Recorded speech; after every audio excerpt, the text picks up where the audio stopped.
o vídeo já vai começar, mas antes, não se esqueça de se inscrever e ativar as notificações.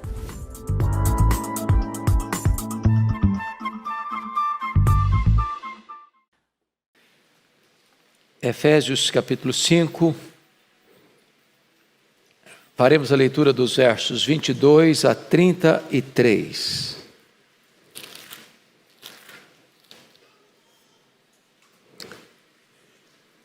Efésios 5, 22 a 33.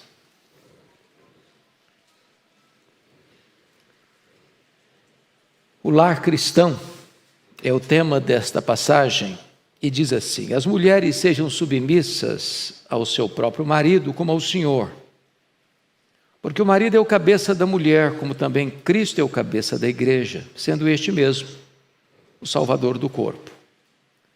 Como, porém, a igreja está sujeita a Cristo, assim também as mulheres sejam em tudo submissas ao seu marido. Maridos, amai vossa mulher, como também Cristo amou a igreja, e a si mesmo se entregou por ela, para que a santificasse, tendo-a purificado por meio da lavagem de água pela palavra, para apresentar a si mesmo igreja gloriosa, sem mácula, nem ruga, nem coisa semelhante, porém santa e sem defeito. Assim também os maridos devem amar a sua mulher como ao próprio corpo. Quem ama a esposa, a si mesmo se ama.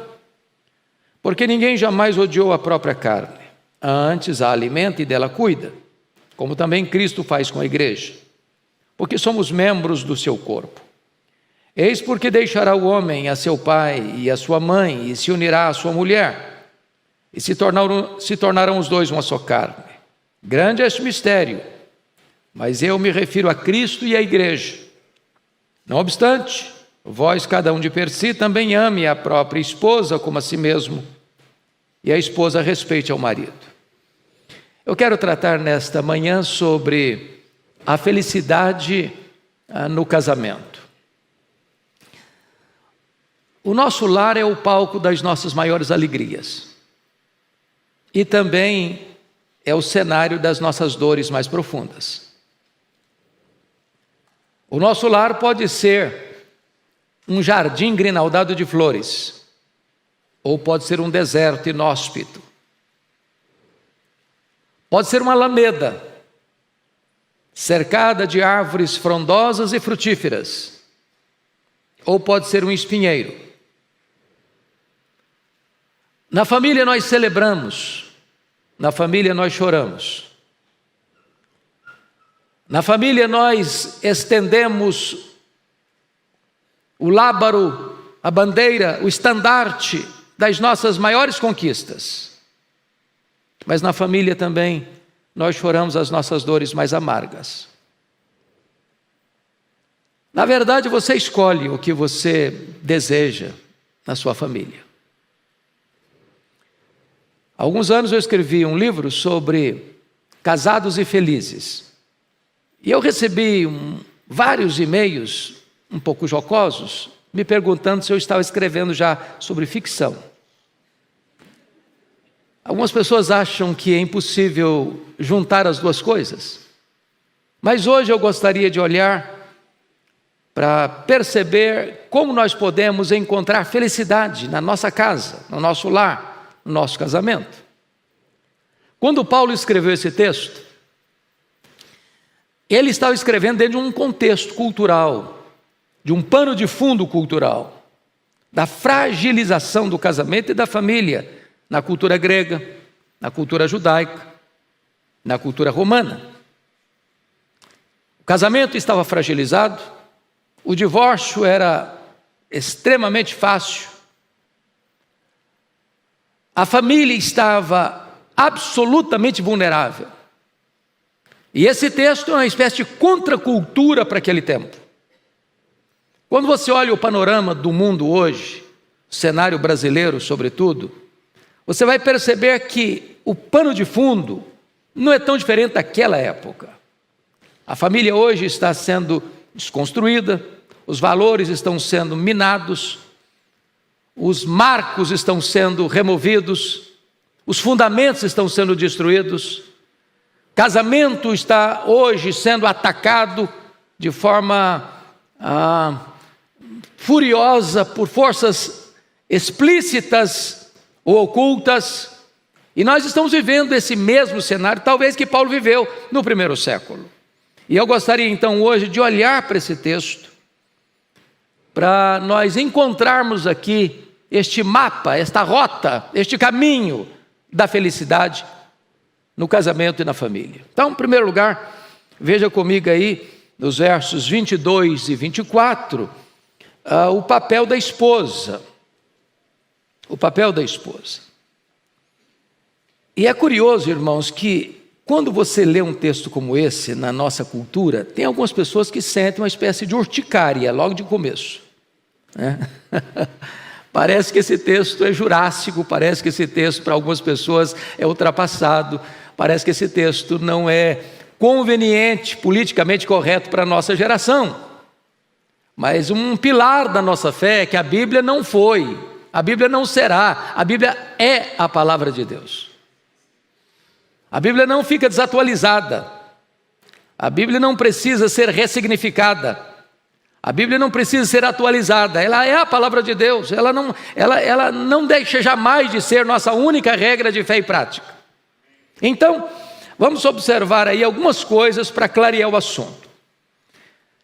O papel da esposa. E Paulo começa dizendo: as mulheres sejam submissas ao seu próprio marido como ao Senhor. Bom, essa palavra submissão parece que para muitas pessoas precisa ser desinfetada. Algumas pessoas ficam revoltadas só de ouvir essa palavra. Mas vamos entender o que a Bíblia não quer dizer por submissão? Porque às vezes a pessoa rejeita, não é a Bíblia, é o entendimento errado que ela tem da Bíblia. Então a palavra submissão, vamos perceber primeiro, que Paulo não está tratando de submissão de gênero. Ele não diz que o sexo feminino deve ser sujeito ao sexo masculino.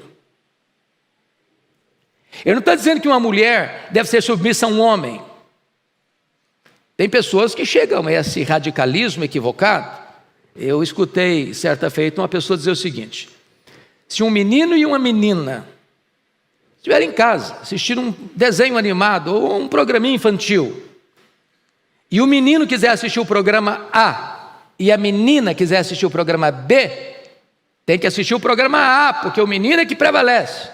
Não é isso que a Bíblia ensina. Ao contrário, nós devemos ensinar os nossos filhos desde criança a serem cavalheiros, a serem generosos, a dar o primeiro lugar e a preferência às meninas. Essa é a cultura bíblica. Então não é submissão de gênero. Segundo, submissão não é inferioridade. Não é. Porque veja você comigo o verso 23. Porque o marido é o cabeça da mulher, como também Cristo é o cabeça da igreja, sendo este mesmo o salvador do corpo. Quando você vai para a Bíblia para entender essa ideia de cabeça, Cristo é o cabeça da igreja. Mas como ele é o cabeça da igreja? Ele é um tirano? Ele esmaga a igreja? Pelo fato da igreja ser comandada por ele, a igreja não tem vez e nem tem voz? Como Cristo é o cabeça da igreja? Ele serve a igreja. Ele cuida da igreja. Ele deu a sua vida pela igreja. Agora, se a ideia cabeça para você passa a ideia de superioridade, também não é isso que a Bíblia ensina. Porque vá comigo um pouquinho só, por gentileza, para o texto de 1 Coríntios 11, 3, para entender que ser cabeça não significa ser superior. Está escrito lá o seguinte, 1 Coríntios 11, 3. Quero, entretanto, que saibais ser Cristo o cabeça de todo homem, e o homem o cabeça da mulher, e Deus o cabeça de Cristo.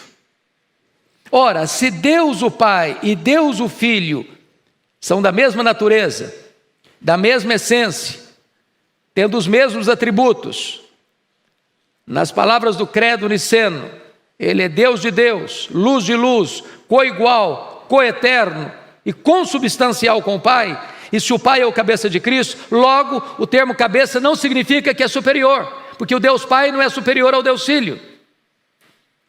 Então nós não podemos entender que a mulher sendo cabeça, o homem sendo cabeça da mulher, que ele é superior à mulher por isso. Então submissão não significa ser um ser inferior. Se você olhar nas Escrituras, quando Deus vai criar, como é que Deus cria? Deus criou o homem e a mulher à sua imagem e à sua semelhança. Está lá em Gênesis 1:26. Não diz que o homem é mais semelhança de Deus que a mulher, nem diz que a mulher é menos de semelhança de Deus do que o homem.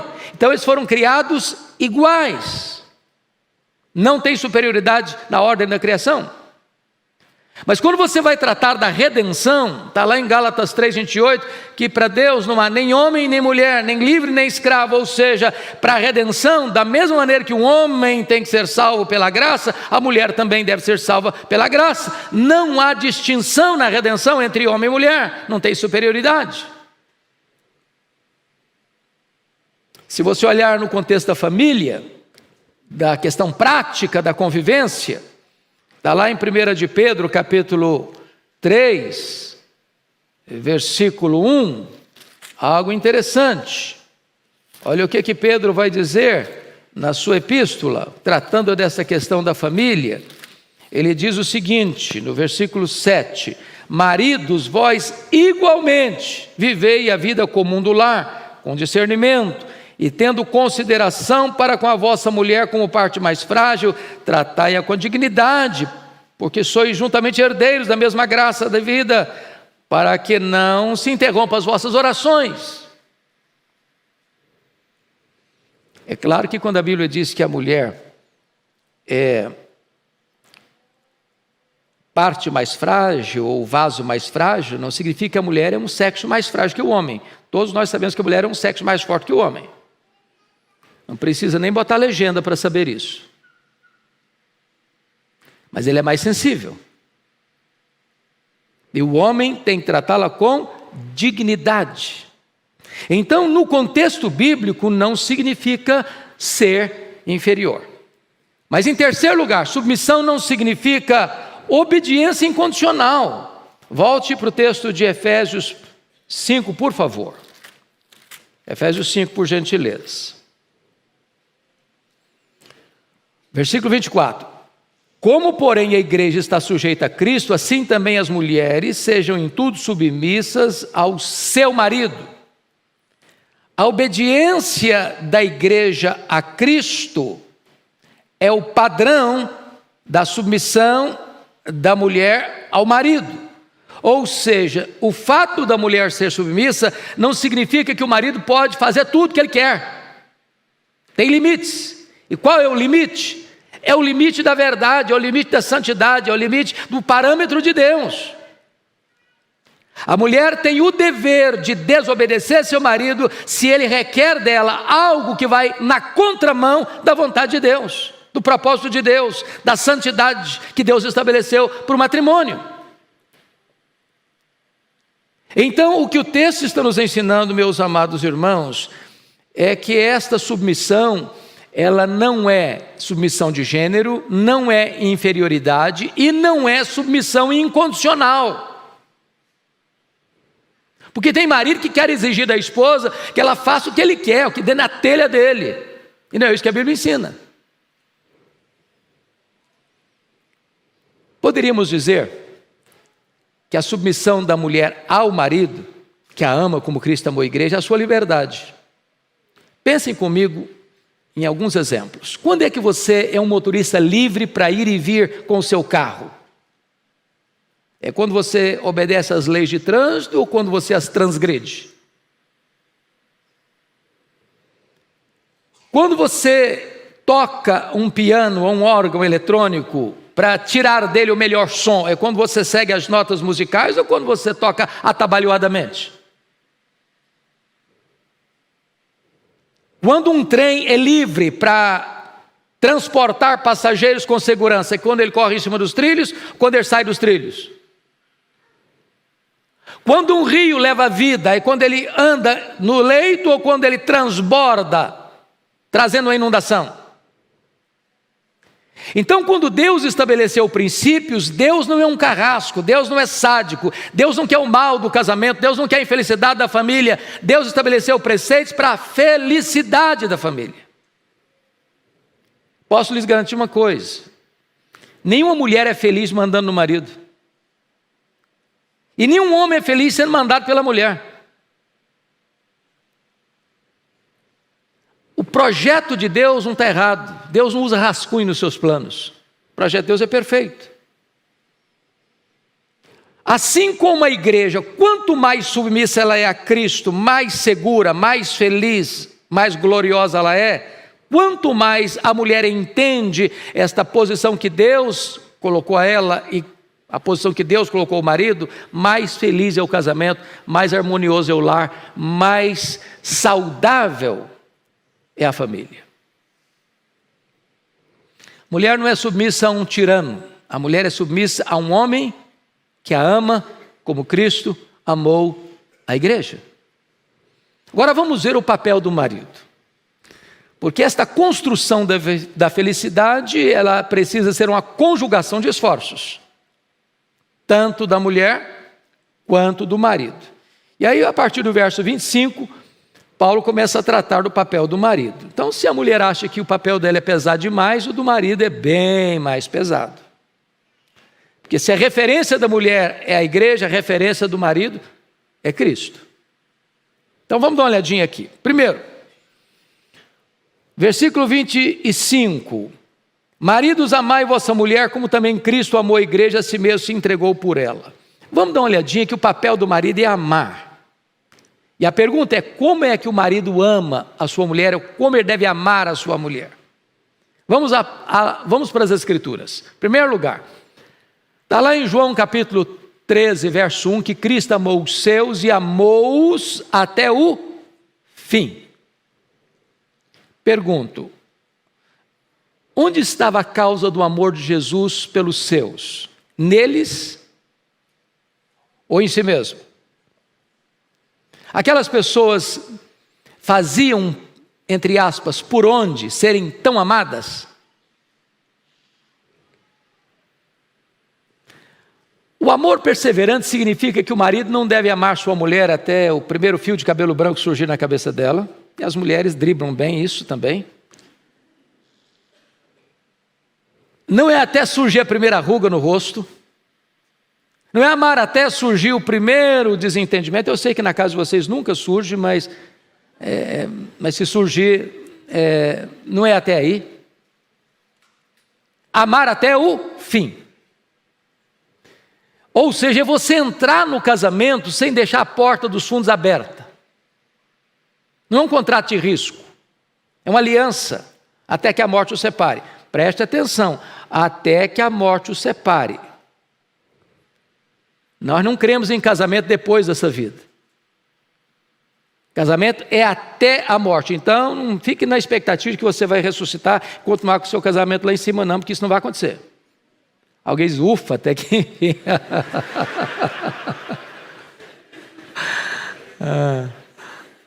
que pena, outros dizem, né? Que pena, podia continuar, está tão bom aqui, né? Pois bem, segundo, este amor, além de ser um amor perseverante, é um amor santificador. Olha comigo o verso 26. Para que a santificasse, tendo-a purificado por meio da lavagem de água pela palavra, para apresentar a si mesmo igreja gloriosa, sem mácula, nem ruga, nem coisa semelhante, porém santa e sem defeito. Vamos entender isso aqui, que não é a igreja que se purifica, é Cristo quem purifica a igreja. É Ele quem santifica a igreja. E o amor do marido é um amor santificador. O que significa isso? Como assim a mulher é santificada pelo amor do marido? Meus amados irmãos, pense comigo na seguinte cena: uma mulher que nunca é elogiada pelo marido, nunca é apreciada pelo marido. E aí, ela sai de casa e bota o pé na rua, ela é coberta de elogio. O que vai acontecer com essa mulher se ela não for muito, muito segura? ela vai se vulnerabilizar. Ela começa a perceber que ela tem valor, que ela é atraente, que ela é uma pessoa desejada, enquanto o marido não vê isso nela, não valoriza isso nela, não destaca isso nela. E aí ela começa a se vulnerabilizar. Mas quando o marido ama a esposa, quando ele valoriza a esposa, quando ele elogia a esposa, está escrito lá em o Cântico dos Cânticos, capítulo 4, verso 7, tu és toda formosa, querida minha, e em ti não há defeito. Ele não está dizendo isso para os colegas dele na sauna, não, ele está dizendo isso para ela, olhando os olhos dela. Lá em Provérbios 31 diz que o marido diz assim: há muitas mulheres virtuosas, mas tu a todas sobrepujas. Ele não é aquela pessoa que só vê virtude na família dele, não. Ele é capaz de ver virtude nas outras famílias, mas para ele, a mulher dele é a mais virtuosa. Se essa mulher encontra uma abordagem deselegante, ou de um Dom Juan da vida, que é um aventureiro, que está aí à cata de pegar alguém no laço, na armadilha, essa mulher diz: não, eu tenho valor, eu tenho dignidade, eu sou uma mulher amada, eu não estou na vitrine. O amor desse marido santifica a esposa. Mas em terceiro lugar, veja comigo o verso 25: maridos, amai vossa mulher como também Cristo amou a igreja e a si mesmo se entregou por ela. O amor, além de perseverante e santificador, é um amor sacrificial. Me permita dar um exemplo negativo para ilustrar o ponto positivo. Você se lembra de Abraão e de Isaque? Os dois cometeram o mesmo pecado. Os patriarcas, eles, curiosamente, a Bíblia destaca Abraão, Isaque e Jacó, que casaram com mulheres belíssimas. E elas eram tão belas que, depois de já idade avançada, elas eram mulheres que fechavam o comércio. A ponto de chegar num país e todo mundo sabe, olha, e pegar e levar para o harém do rei ou do faraó lá, porque eram bonitas demais. Eles viviam na antiguidade, mas bobos eles não eram. Mas aí eles chegam, e o medo de que alguém pudesse matar o Abraão por causa da beleza da mulher dele para ficar com ela, naquela época não tinha as leis protetoras que temos hoje. Ele falou: vai, é o seguinte, você mente aí, você vai falar que é minha irmã. No caso de Abraão tinha um pouco de verdade nisso, porque a Sara era meia-irmã de Abraão. O pai de Abraão e o pai de Sara eram o mesmo homem. Mães diferentes, mas eram meio-irmãos. Mas meia verdade é uma mentira inteira. Então o que ele fez? Ele pegou a mulher dele e botou como escudo para protegê-lo. Isso não é amor. Verdadeiro amor se apresenta para proteger a esposa e não usar a esposa para se proteger. O mesmo aconteceu com Isaque. O Isaque apresentou a Rebeca como irmã, no quarto, na intimidade, acariciava, portão para fora é irmã. Não, o marido protege a esposa.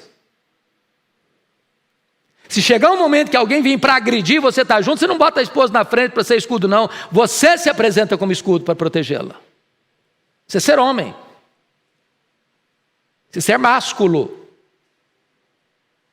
isso é amor sacrificial.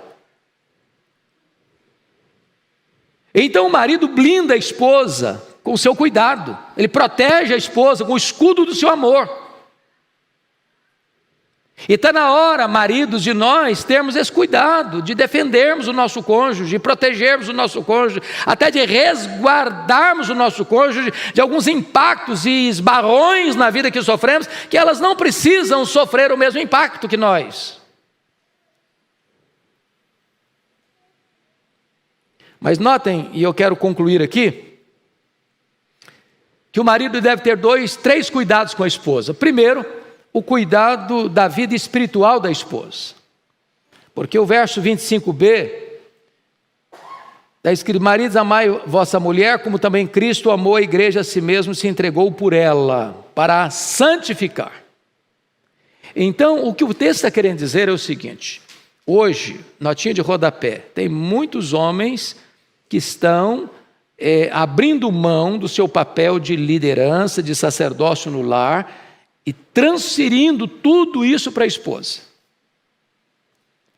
E essa desfiguração tantas vezes está acontecendo com a omissão dos homens, que não assumem o seu papel de liderança no lar, de liderança na formação, na educação dos filhos.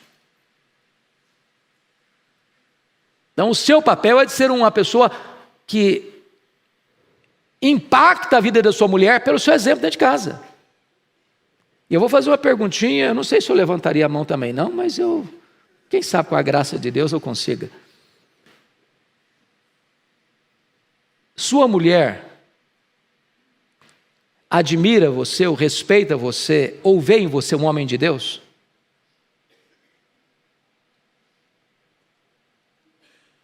Sua mulher seria crente se ela olhasse o seu comportamento e dependesse dele? Não precisa responder não. Pense sobre isso. Segundo lugar, o marido deve cuidar da vida emocional da esposa. Olha comigo os versos 28 e 30 e 29, 28 e 29. Assim também os maridos devem amar a sua mulher como ao próprio corpo. Quem ama a esposa, a si mesmo se ama. Porque ninguém jamais odiou a própria carne, antes a alimenta e dela cuida, como também Cristo faz com a igreja. Bom, o que Paulo está dizendo é que os dois são uma só carne. Se você na rua encontra uma pessoa se ferindo, se autoagredindo, o que você pensa dele? Qual a conclusão que você chega? Essa pessoa é insana, essa pessoa não está batendo bem da bola, essa pessoa não está com a cabecinha boa. Quando um marido agride a sua mulher, ele está agredindo a si mesmo. João Crisóstomo, Boca de Ouro, o grande pregador do século V, disse, ilustrando isso da seguinte maneira: imagine que os seus olhos estejam brigados com seus pés. E aí você está vendo uma víbora de bote armado. E aí os olhos dizem, estou vendo, mas eu estou meio chateado com os pés, então o cérebro comanda lá e você bota o pezão lá na boca da víbora. E ela creu. O que aconteceu? Todo o corpo vai sofrer. A dor não vai ser só nos pés, não. O corpo todo vai doer. Quando você machuca o seu marido, quando você machuca a sua esposa, você está machucando a você mesmo. Quando você agride com palavras, você está agredindo a você mesmo. Quando você é indelicado com ela, você está sendo indelicado com você mesmo. Quando você fala mal da sua mulher, você está falando mal de você mesmo.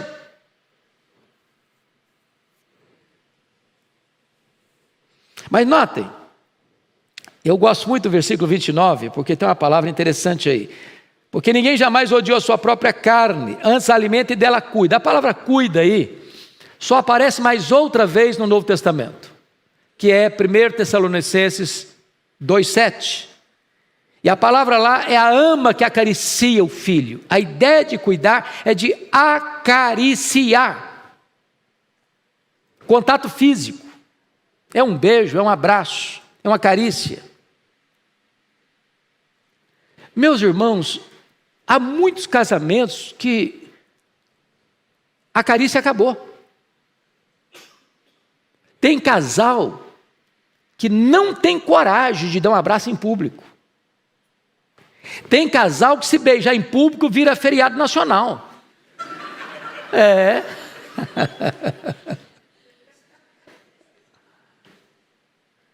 E Deus cuida disso. Deus está dizendo o seguinte, que o marido precisa acariciar a mulher. É toque. Nós somos um ser sensório. Você sabe que o maior órgão do seu corpo é a sua pele. E toda ela é sensória. E nós podemos usufruir, desfrutar da bênção da carícia. E Deus instituiu o casamento para isso. Mas, terceiro lugar, o marido deve cuidar da vida física da mulher. Versículo 30 diz, porque somos membros do seu corpo. Eis porque deixará o homem, 31, seu pai e sua mãe, e se unirá à sua mulher, tornando-se os dois uma só carne. de tal maneira que aquilo que era proibido antes, agora é ordenança de Deus. Agora é ordem divina. O sexo não é pecado. O sexo é uma dádiva de Deus, é um presente de Deus, é uma bênção de Deus, para ser desfrutado de forma plena, maiúscula, superlativa, dentro do lar. Desta forma, Deus está nos dando a bênção, irmãos, de desfrutar e usufruir da felicidade no lar. O tema da nossa liturgia hoje é felicidade. E o primeiro palco para sermos felizes é na nossa casa, é no nosso lar. Porque esse é o território mais sagrado que Deus lhe deu para viver e para celebrar a vida. Que Deus nos abençoe. Amém.